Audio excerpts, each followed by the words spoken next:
everybody. Welcome to the premier Pandemic Passings event. My name is Tracy Penfield, and I am the artistic director of the Passing Project, based in central Vermont. My collaborator on this project is Tess Holbrook, who is also the communications director for the Passing Project. She stitched together these stories into a whole that you are about to experience. We asked friends of ours, literally from coast to coast in the United States, to share with us stories of passings that have happened for them in this COVID-19 year.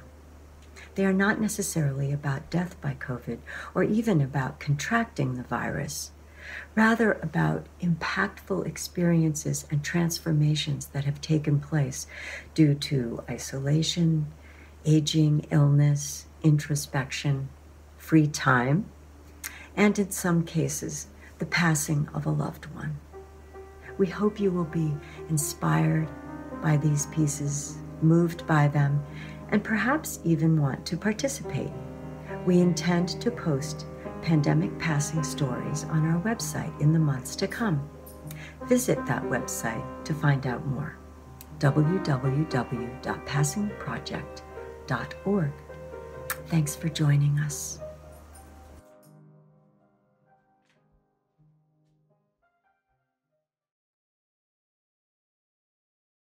This is wild bear country. I spend a lot of time here, lost in thoughts or daydreams.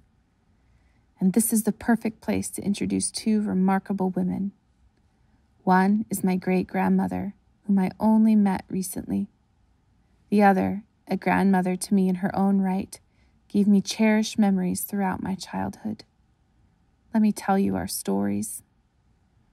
My great-grandmother, Hazel Agnes Yainert, passed away 5 years before I was born.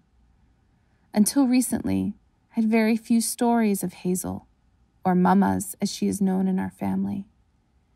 Hazel was born in Pennsylvania in 1913 and was the only daughter of 9 children. Her father left the family when she was young, and she didn't have a pair of shoes until she was 9 years old. I met Hazel for the first time while sewing masks for students in our community. Every evening for weeks, my mother, Hazel's granddaughter, and I would sew masks. My mom still has Hazel's large pink sewing box that time has left relatively unchanged, other than a few additions that belong to my mom. During these hours of sewing, I began to ask questions about Hazel. What was she like? Where did she work? She worked at S.S. Kresge's department store, where she managed the toy and sewing departments. What did she like to cook? What do you remember about Hazel's sewing? It no longer felt like it was just my mom and I at the table, but that Hazel was there too, helping us along. For me, Hazel went from a distant relation in black and white to a great-grandmother that included all the vibrant colors, just like the threads in her sewing box. Some of these threads were still able to be used and even sewn into the masks that we made. After sharing this story with my grandmother, Hazel's daughter, she gave me something I didn't know she had, my great-grandmother's sewing machine. Hazel's passing gifts to me are ones that I treasure, but it's the stories that were shared around the sewing table that I treasure the most.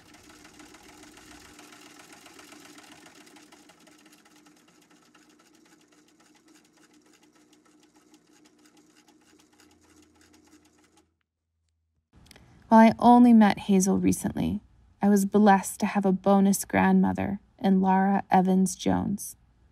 Laura knows wild bear country better than anyone else because she created this place. Laura's love and art have surrounded me since I was born. I spent a significant portion of my childhood on the farm where Laura and her husband Bob lived in Amherst, Virginia. I even got to herd loose cows on their winding country road one afternoon. Laura was an amazing artist across many mediums. She could capture the beautiful simplicity in daisies, the magnificence of bald eagles, and the noble laziness of our dog, Fred, who became a popular subject. Laura was also wonderful at cross-stitching, a craft that she taught to both my mom and then to me, and something we both continue today. The last piece she created for me is of my eldest son, Ethan. Laura has left her mark in the hearts of my family and in the pieces of her art that surround us. If I close my eyes and smile, I am back in the light of the farm, and I can feel Laura holding my face in her hands and telling me how much she loves me, and that I'm not allowed to be taller than she is. Laura passed away on January 4th, 2021. I am surrounded by the tangible legacies of both Hazel and Laura, and their footprints are in my memory, in my soul, and here too, in Wild Bear Country.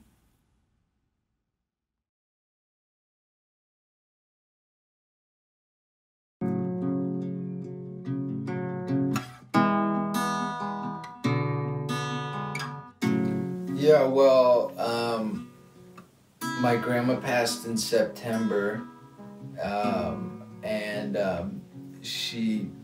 the night me and my family were with her out in the desert, and she passed at her home in Palm Desert,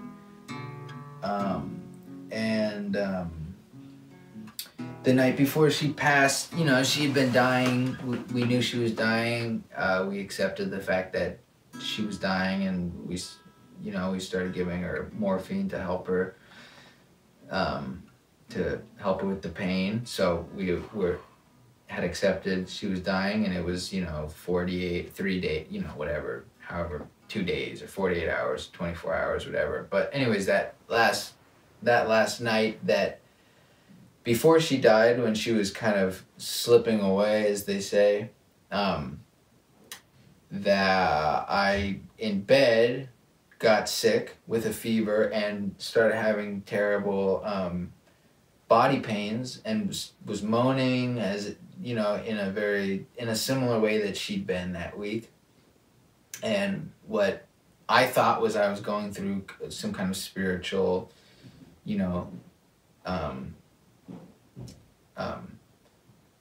entanglement with her, through, I don't know, not that she was coming through me or anything that specific, but I thought I was going through something. There was some kind of spiritual thing happened where she was dying, and it was somehow manifesting it in my body in something like that. But the next morning, I definitely had a feet, and that was happening all night long. So I thought it was just me. And yeah, so the next morning, I went to she was still alive, but not for that much longer. And I went to the ICU to get a COVID test, and just to be safe. And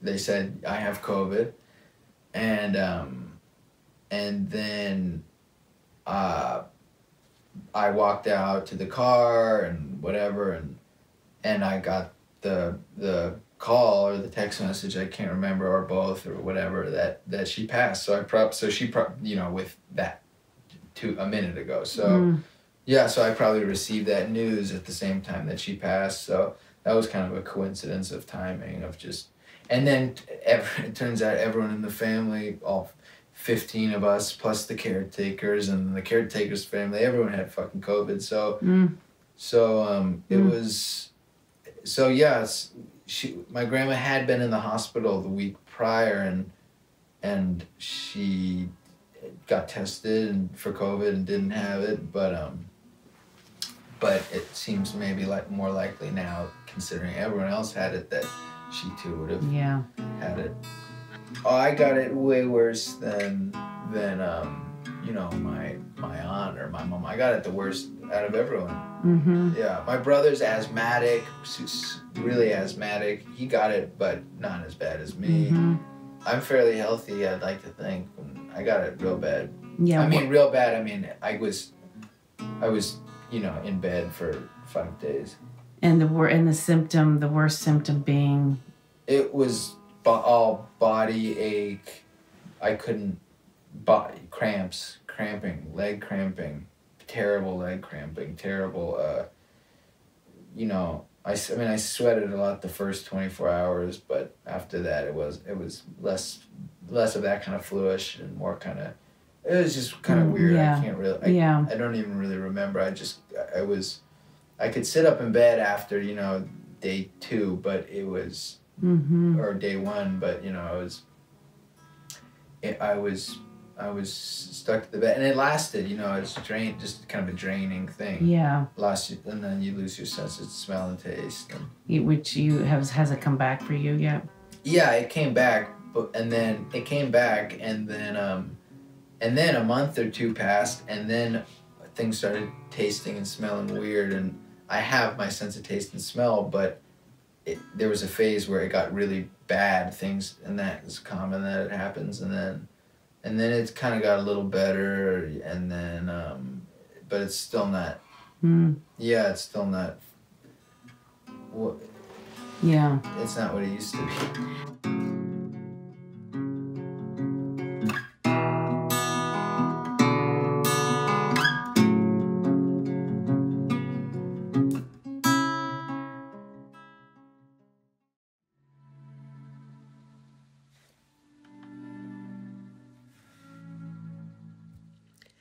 Treasure map.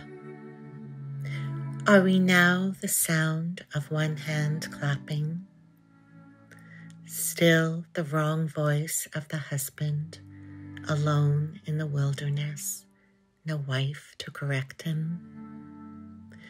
We know in the belly of these nights, we are animal, hurling through ether, each morning a tart obeyed of relief on our tongues.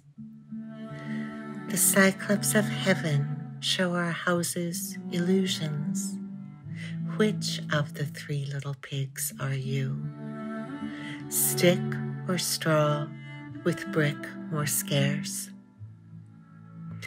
Tend to your unions. There is I and they. There is you. There is he, she. But look out your window. The trees are watching you. The green blade has seen the plain subside. Your cat shades her heart from the rise and fall of the moon. Now is the time to begin to understand languages we don't know. Start with beginner's mind. Get behind an other's eyes. Then draw a map to get lost.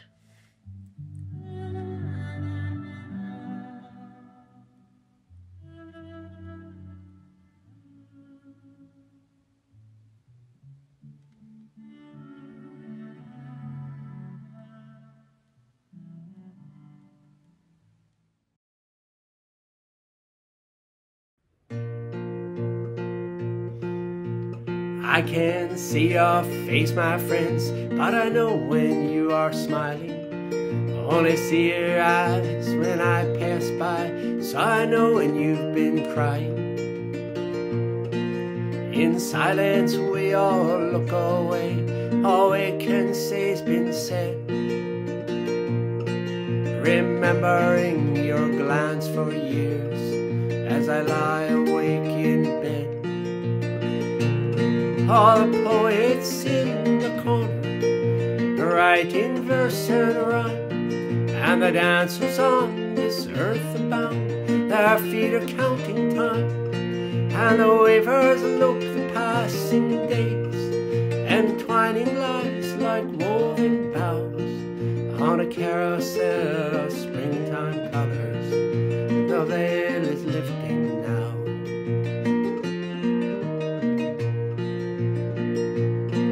We're looking through a backlit screen of smoke and steam and fire. How the curtain rises slow and sure behind an angel's choir. I will forever mark the days when I lay with memories on my back and counted stars as they streaked by and watched the sky turn black. All the poets in the corner writing verse and rhyme, and the dancers on this earth abound, their feet are counting time, and the weavers look at the passing days and twining lives like woven boughs on a carousel of springtime colors. The veil is lifting now.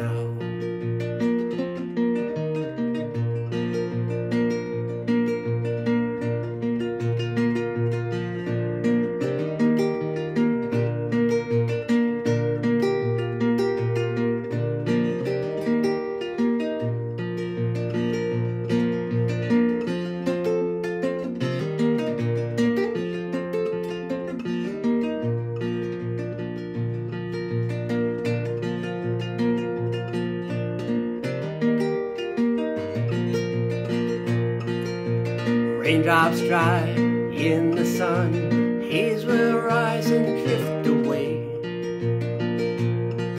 with a wind as soft as a newborn's breath from the lily fields so far away. We'll sing and dance and tell the tale to all the children of the world, forever in our minds to stay.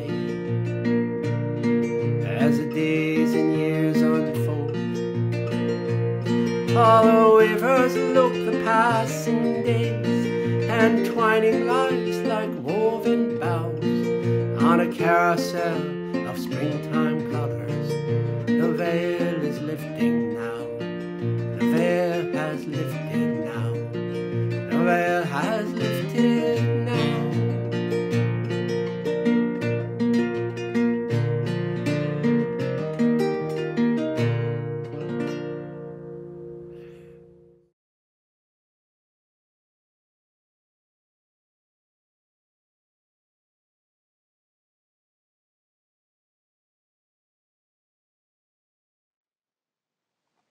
One winter, I came to visit you.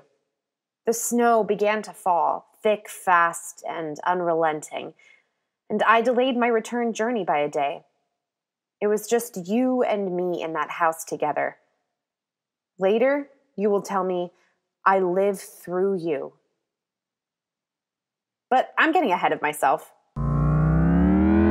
You were born. I thought of you as poor for decades of my life, which is dissonant with pictures of you in fur coats as a child. Your mother spoke Yiddish. You had girlfriends you liked to gush about. What did you talk about? Did you pass the Bechdel test? When you told your own story, you built a staircase up to the holy grail of a happy ending.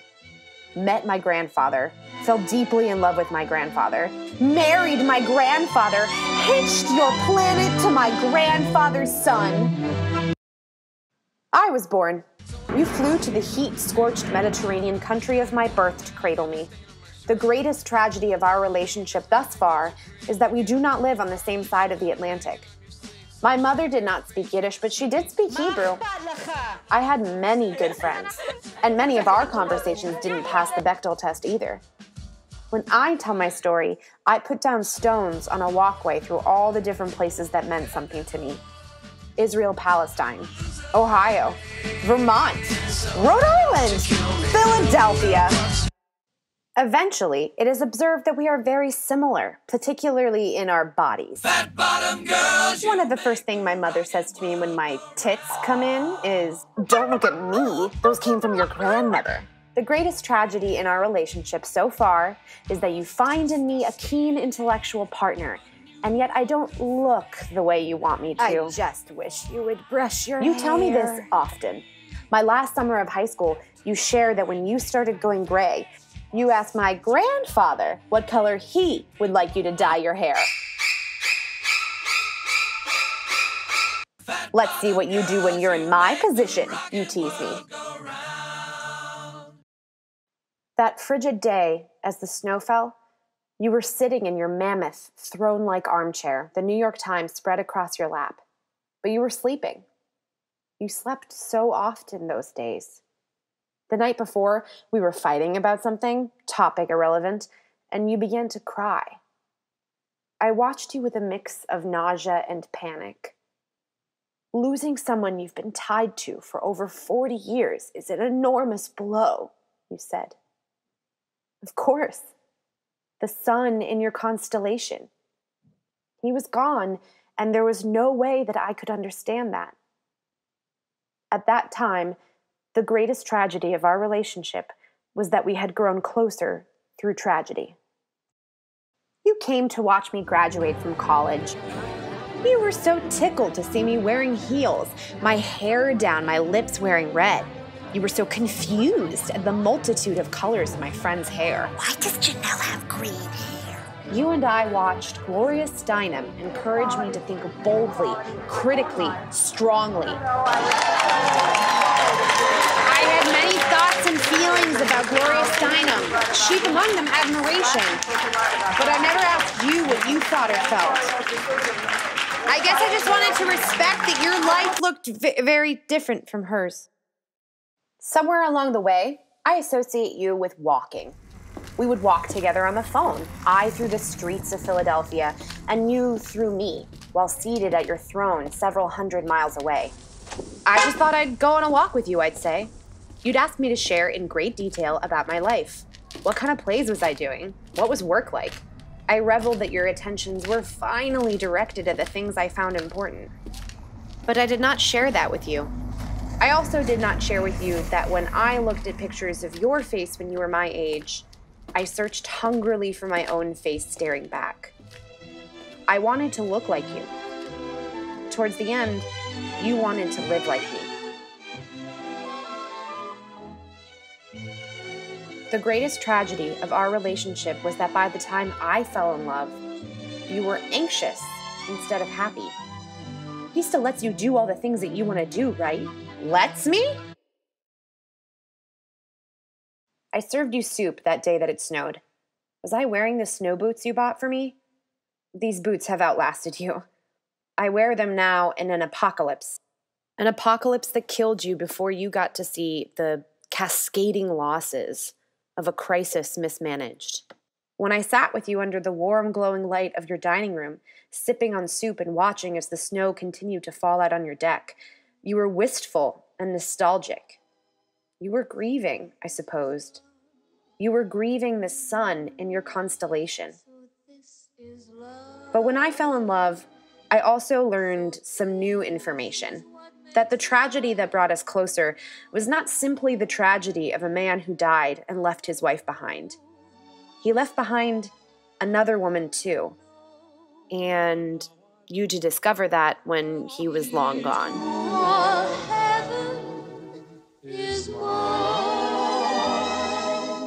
My heart has wings. The greatest tragedy of our relationship is that I didn't know the depths of your loss when you were still coherent enough to talk about them. The greatest tragedy of our relationship is that maybe if I had known earlier, I could have reminded you that you did not have to live through me. You could live through yourself. The day after the snowstorm, the roads were clear. I packed my bags. I showered you with kisses. You squeezed me tightly. I closed the door behind me and continued on my way. A week before you died, I tried to convince you that you could do hard things, with or without the sun in your constellation. I was trying to convince myself of that too. I said, Grandma, we can do hard things. You said, okay, if you say so. And then you died.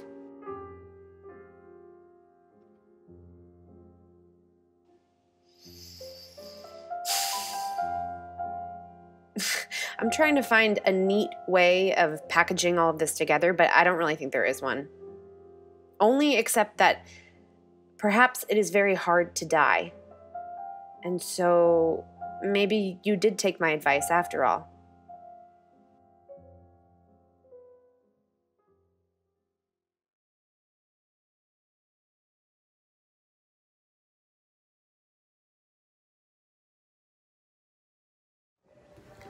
Hi, my name is Graham Penfield, and I'm a junior here at Trinity College in Connecticut. And today I'm going to be talking about my experience with COVID this past year. I got COVID in October this year, and I was a little scared at first because I hadn't really known anybody that had had COVID, so I didn't know what to expect. I'd heard a lot about it, obviously, on the news and everything, but I didn't have any experience with it. Luckily for me, my symptoms weren't bad. I was pretty sick for a couple of days, but after the 14-day quarantine, I was feeling better and thought I was going to be back to normal. Because I'm on the lacrosse team here at Trinity, I had to get an EKG in order to be cleared to return to play after getting COVID. And when they did my EKG, they found out that my heart rate was actually abnormal. And so they did not clear me, and I had to go to the hospital to get further tests done. They found out that I had Wolff-Parkinson-White syndrome, which means that my heartbeat was faster than it had to be. I had an extra electrical pathway that was making my heart beat abnormally. So I was not cleared for play, and I had to get more tests done, and they had to figure out what they were going to do to fix this problem. The doctors told me not to work out and to take it easy, and I did follow their instructions. I didn't do any running or heavy lifting. I was doing a little bit of exercise just because I didn't want to get out of shape. As the winter went on, it was hard for me. I wanted to stay in shape as the lacrosse season was approaching, but I still hadn't gotten any answers back on my heart and what was really going on with it. It was hard to know how hard I should be pushing myself and what I should be doing and what I shouldn't be doing. That dragged out for a while. I got the surgery in early February, and luckily everything went really well, and the recovery was only a week, and so I'm past that now, and I'm feeling a lot better. While they were in the surgery, they actually found out that it was high risk, the WPW syndrome that I had, and the doctor said that I could have dropped dead. So that was pretty scary to learn. And looking back at it, I just really learned that I need to listen to my body more. And instead of pushing through things all the time like I try to do, I need to listen to what my body's telling me and actually follow it.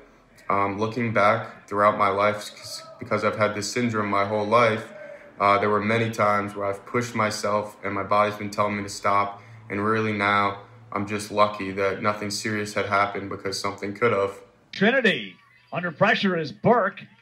Able to get up here to Notman. And Notman to Penfield. Penfield racing up the near wing. 30 seconds to go here in the game. Penfield trying to get her on Henry Hill. Henry Hill trying his best to get that ball back, but Penfield's going to hang on to it. Changes direction. And Penfield's hanging on with just 16 seconds to go. Looking back at my experience with COVID, I definitely consider myself very lucky, and it's kind of crazy that although I realize how bad COVID has been for so many millions of people, it might have saved my life, and that's one silver lining from it. Otherwise, I wouldn't have known that I had this heart condition, and I wouldn't have been able to have it fixed.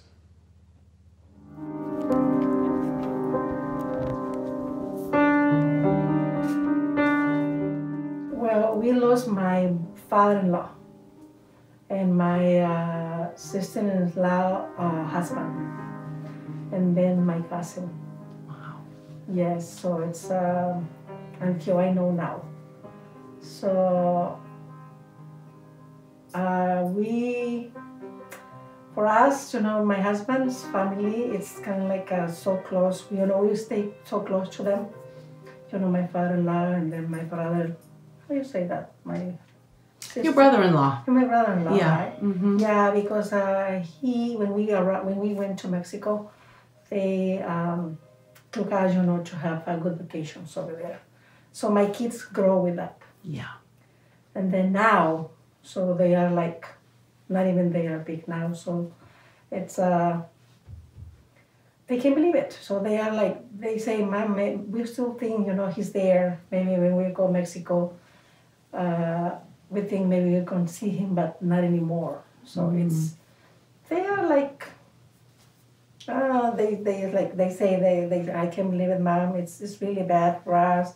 It's kind of like they cry so much. They cry a lot when they know.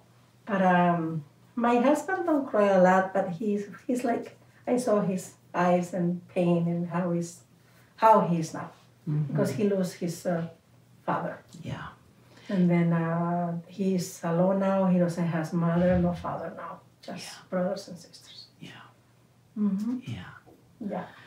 As you weren't with your father-in-law when he passed, he was down in Mexico and you were up here and you couldn't go see him. No, that's the hard part, because he wants to see him since like maybe a year, 1 year and a half maybe, and then he can't because of the pandemic.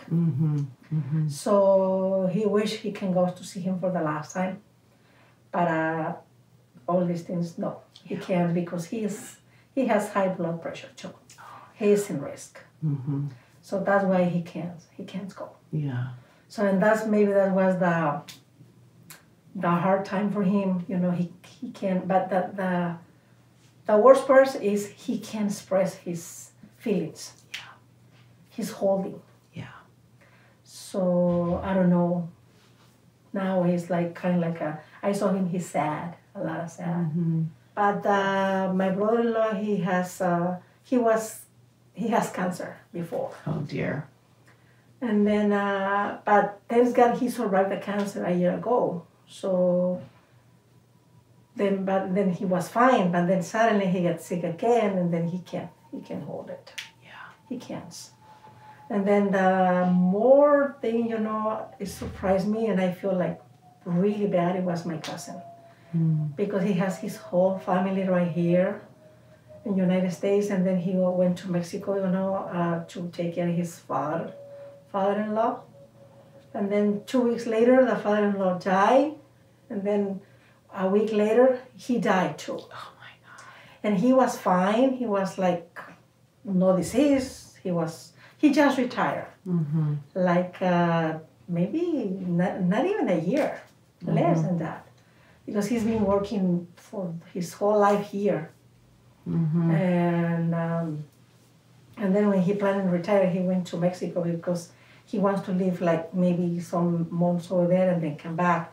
He's gonna be like that. But on this particular time, he just went there to take care of the father-in-law, and then I can't believe it. It was like, for me, it was like, how do you say it, unbelievable for me, because it's kind of like I was talking with them and I know them a lot, and then he was close to me. And then when they told me he died, I was like, I can't hold it. I can't survive. I was like, oh no, how that happened? You know, I was like, you can't believe it. Yeah. Something like, you are like nothing here, and I don't know. I can't explain how you feel at that moment. Yeah. And I told you the last time the experience, you know, before he got sick, he calls me. I told you that before. And then he said, oh, I called you because I found, you know, I have a missed call from Los Angeles, and I thought it was you. And then he said, and I didn't say nothing. I didn't answer. And then I talked to him. Well, I said, okay, how are you? And we talked to each other. And I said, when you're going to come back? And then he said, I'm going to come back to USA on December 24th. And then I said, oh, okay, that's fine. And then before that, they called me and they said, oh no, he died. The part I can, it's like for me, I don't know what it was, but I never called him. And I was thinking why he said I called him. That's the part I don't understand. Yeah. What's going on there? Wow. Yeah. So, but then now, you know, when I talk with the kids, you know, their daughters and the wife is kind of like, he can't cry until now. After he lost his father, and then 2 weeks later, he lost his husband. So she has COVID too, but she's kind of person is like, when you have the disease, but you don't have symptoms. Yes. How do you call those? Asymptomatic. Yeah, she's like that. So the doctor told her, you need to be in your house, don't come out, because you are the person you can contain so many persons. So that's why you need to be there. But then she said she doesn't have symptoms, nothing at all. Just she was there thinking on his husband and on his father. And then she said she can't cry. Wow. So and then the doctor says she needs to have therapy. Because she has so many pain, and I think the doctor said you holding your everything. Yeah. So and then you still you are like flying now, so you don't assimilate what's going on. Yeah. So and I talked to her the other day, and then she's like, I can't cry. Yeah. I don't know why, she said. Yeah. And then now she's here. Thanks God, finally she came here. She's with the kids here. So, but she's still on that situation. Oh, dear. And right now, the daughter tried to find psychology to help her. But over the pandemic, she can't find someone help her right now. So she's kind of like few days with them in the house of one of the daughter, and then another days on her house. Yeah. So they don't want to leave her alone much, longer, because she has so many memories in the house. Yeah, it's too sad. She can't be alone now. No. So not even she can cry. So it's kind of like she said, I don't know what's going on with me now. Yeah, poor thing. So that's the story. Breaks me more. Breaks my heart. Yeah, my father-in-law, we feel pain for him because he died, but he was old, Now my cousin, now the other one, so it's kind of like, I don't know how I can tell you, this life, we are nothing. I feel like that. Yeah. Just like a little, I'm going to die and that's it. Yeah. I feel like that. Yeah.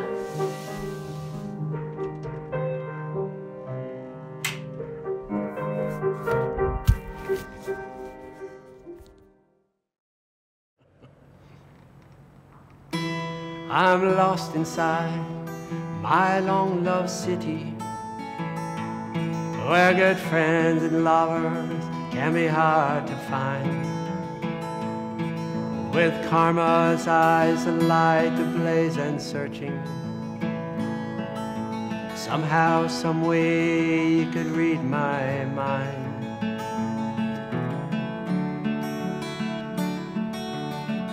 Now sirens call from distant islands. Your eyes shall clear what's in your mind to be. Your body waves and sways in the warm breeze. The rain so soft, it will buckle your knees. Remember, we were faces in the smiling crowd. Oh, remember, we would search the crowd to see. With 1,000,000 miles of road we have behind us, holding time in your hand as you hold me.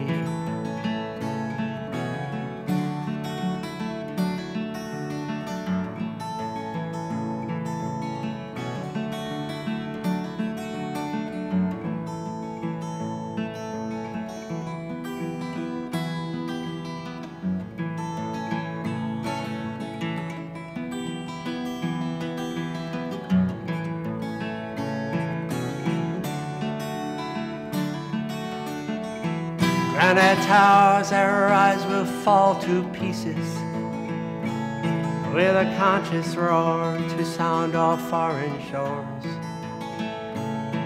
The hand so steady steering now is trembling, it bravely reaches out to open doors.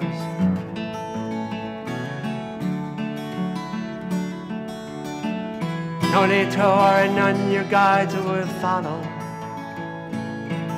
I'll lead you safe through each new port of call. Your feet will strike the ground a drum roll rhythm. Oh, with 5 fingers and 10 toes, you'll never fall. Remember, we were faces in the neon crowd. I remember we obsessed, we had to be. With 1,000,000 miles behind, 1,000,000 waiting. As time slips from your grip, remember we.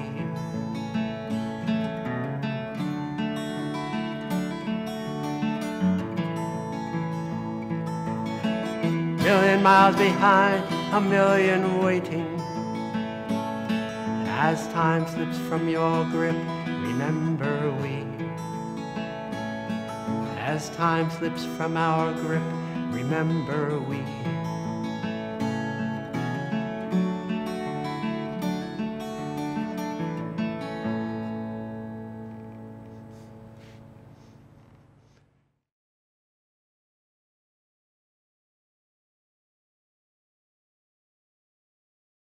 Hi, I'm Mitch Beck. The fall of 2020 turned out to be a very difficult time for me. My wife Ann passed in November of 2018. This year, as the sadness engulfed me, I realized that the fall had special meaning. We had been together only 8 months, and we bought this house, moved to South Royalton, and really started building a life together. I remember coming home from work and seeing the glow of the Tiffany-style lamp Ann's uncle made, and really feeling like I was coming home, that I was definitely where I belonged. The enormity of the emotions this fall really blindsided me. I truly did not see them coming. Once they were here, I definitely did not know what to do with them. I have moved through a lot of trauma in my life, and it has always been really hard to actually get to the pain, anger, fear, etc. This time, it was all right there in front of me. I have never felt such intense sadness, and it lasted for weeks. When I wasn't overwhelmingly sad, I was jittery, pacing, and feeling like I was going to jump out of my skin. I have wonderful, supportive people in my life who were willing to be on the other end of the phone so I would not feel like I was totally alone. One of the biggest blessings of my life is my ability to use art to calm and heal myself.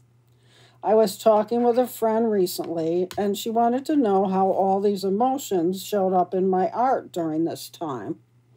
I told her that my art usually does not show the negative, difficult things that I go through. I said it was always uplifting, depicting where I want to be. Imagine my surprise when I opened my sketchbook and saw what really came out of this time period. There were definitely pieces that depict deep sadness, emptiness, vulnerability, overflowing emotions. The biggest surprise was that I finished 15 pieces of art during a 5-week period. I was in a really good place when all of this started. I know now that I needed to be with all these uncomfortable emotions and let it all just pass through my being. Not easy, but so very necessary. A short time after this very emotional time, I realized that everything was different. Once I sat with all those feelings and let them pass on, an amazing thing happened. My relationship with Ann totally changed. She is now a part of me in a new way. She is totally a part of everything and totally integrated with my being. This passing finally brought me a new acceptance, peace, gratefulness, and even a little bit of joy.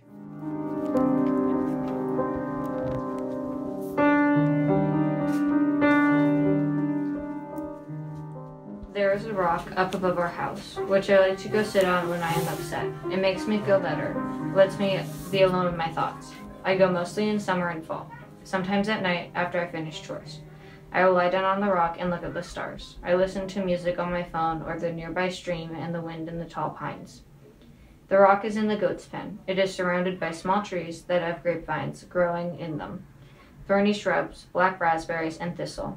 They all grow in a circle that the rock is part of. It feels nice to have that circle of trees and shrubs. There are ducks, chickens, a goat, and cats buried in the circle.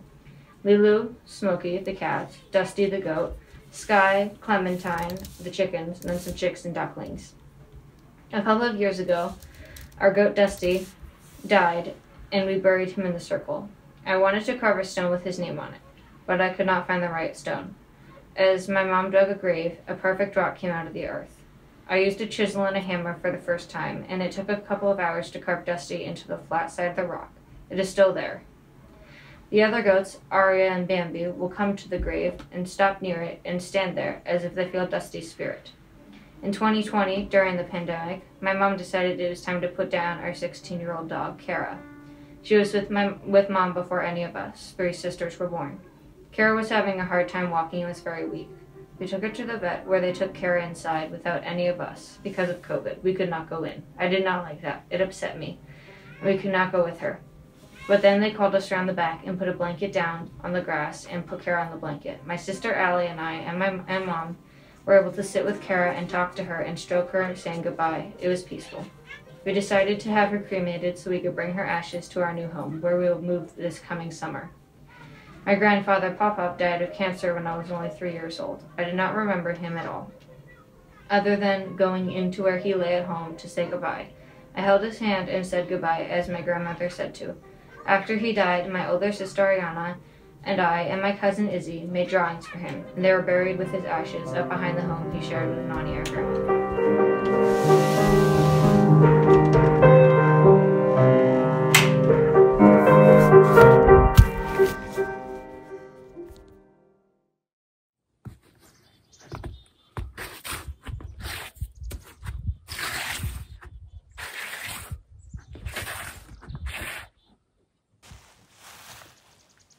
I have been asking myself what is passing. What are the things that are passing for me? What is passing for me is forgetting to ask that you see me. What is passing for me is waiting for forgiveness, holding out, being the last. What is passing for me is the idea that if the pandemic went on for an entire year, that we could not help but change. What is passing for me is not acknowledging human culpability, my own first. What is passing for me is forgetting my enoughness, here under a white sky, in a white meadow. What is passing for me is not understanding that that sky and that meadow are me. What is passing for me is the idea that one day I might cross the deserts of Australia, or return to the expansive permafrost of Denali, or lie in a warm lagoon in Iceland. What is passing for me is buckling myself into the seat of a commercial plane. What is passing for me is the idea that the barred owl who flies low before me, or the fisher who lets me see her, then crosses my tracks 3 times, is simply happenstance. What is passing for me is the idea that I am not worthy of being acknowledged by a wild animal. What is passing for me is the expectation of getting back to anything that I knew before. What is passing for me is that this particular passing is a regret. What is passing for me is not forgetting all the hard things of 2020. For example, 57,000 wildfires in 1 year. 4 million acres of trees in California burned, 12 million acres of broadleaf forest in Australia, 4,000 square miles of tropical forest in the Amazon destroyed. What's passing for me is not feeling fully in every one of my cells the burning of millions of trees. What's passing for me is not expressing my rage. And yet, what is passing for me is my tendency to allow this knowledge to destroy my joy. What is passing for me is forgetting that joy is birthed from the womb of rage. What is passing for me is not remembering my own passings through crucible, and that afterward I celebrated with fire. What is passing for me is forgetting that this life is the passing. What is passing for me is forgetting that you, me, all of us are passing. What is it, I wonder, that is passing for you?